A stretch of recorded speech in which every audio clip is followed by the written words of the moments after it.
Жаңақорған ауданына жұмыс сапармен барған аймақ басшысы Нұрлыбек Нәлібаев Байкенже ауылындағы 150 орындық мектептің ашылу рәсіміне қатысты.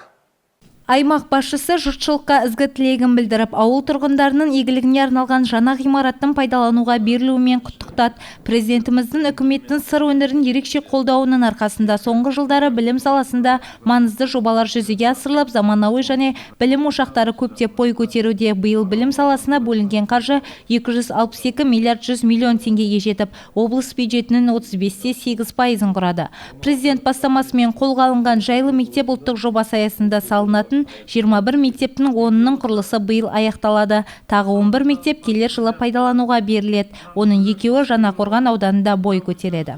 Бұл өте қуанышты ауыл үшін. Өйткені балдарымызға біз сапалы білім, тәрбие беруіміз керек. Ол мемлекеттік саясаттың ең басты бағыттарының бірі. Мемлекет басшы осы сапалы білім беру арқылы бәсекеге қабілетті балдарды тәрбиелеу арқылы біз осы елімізді дамытамыз, өркениетті елдер қатарына қосамыз. Соның бірден бір кепілі осы сапалы білімді тәрбиелі балдар тәрбиелеу деген болатын.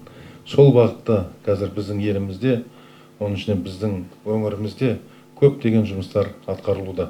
Аталмыш мектеп құрылысы былтыр басталған. Бұл жұмыстарға облыстық бюджеттен 936 миллион теңге қаралған. 200-ден аса оқушыға 40 мұғалім білім береді. Биыл 28 бала бірінші сыныпқа қабылданды. 2024-2025 жаңа оқу жылында аймақта 297 мемлекеттік және 40 жеке мектептер жұмыс жасайтын болады.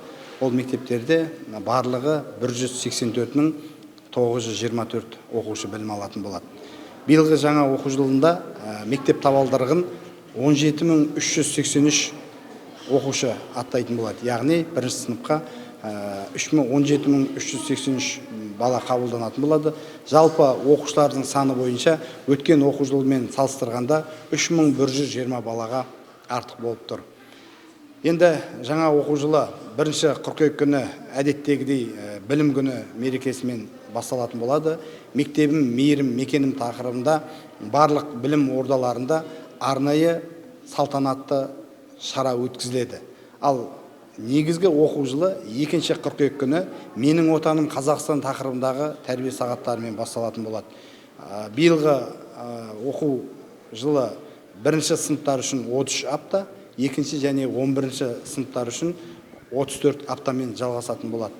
Салтанатты іс-шарада қоғам қайраткері Сұлтанбек Тәуіпбаев ауыл тұрғындарын құттықтап, ардагерлер ұйымының төрағасы Балтабай Серкінбайұлы бата берді. Іс-шара соңында қонақтар жаңа ғимаратты аралап көрді. Сондай-ақ білім саласына өлшеусіз үлес қосқан мектептің құрылысына атсалысқан азаматтар облыс әкімінің алғыс хатымен марапатталды. Арайлым Кенжебек, Ержан Сүлейменов, Сәуле Нұрпейісова, Қызылорда қоғамдық телеарнасы.